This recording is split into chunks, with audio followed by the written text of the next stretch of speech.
A calcium score involves a patient lying in a CAT scanner. You lie there for a few minutes and it takes x-rays and looks at the blood vessels on the surface of the heart. It looks at the build-up of calcium in the walls of the blood vessels, and that will happen in those fatty plaques that develop over years, and we're able to calculate the amount of calcium and give somebody a calcium score.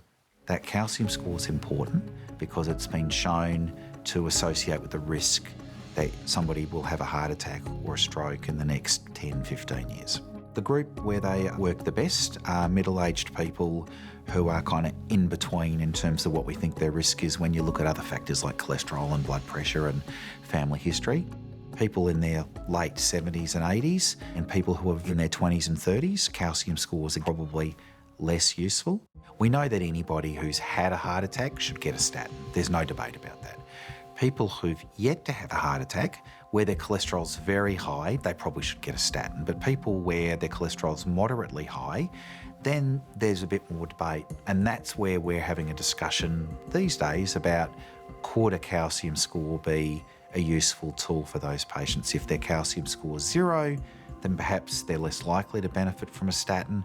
If their calcium score is very high, then they're more likely to benefit from a statin. And it's a pretty fair argument, and it's a conversation that many of us are having. One of the challenges with calcium score is it's an out-of-pocket cost. It's not paid for by the government, and depending on where you have your calcium score, it may cost you anywhere between $90 and $250. And that might not sound like a lot of money, but for a lot of my patients, that's a lot of money. Many of us who are advocating for a greater use of calcium scoring would only do that in the context that we'd like to see how that is paid for as be part of that discussion. So we have an ongoing debate at the moment about the ongoing use of the heart health checks, for example. They don't use a calcium score. We think the heart health checks have been important. We saw an increase in heart health checks by a pretty significant amount after a number of high-profile Australians either died or had heart attacks last year. And maybe that's a good outcome in that more Australians know more about their heart health than they did before.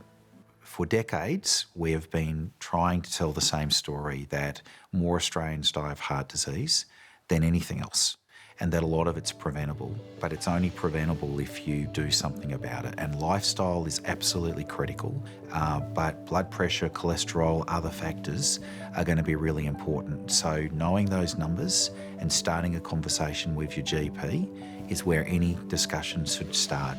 The role of calcium scoring comes after that, and I think it's important that the community are aware that there are other approaches to help us determine the risk of having heart attacks in the future and guiding which medications we should use. But it's not all about calcium scoring. It starts with all of those other kind of talking points.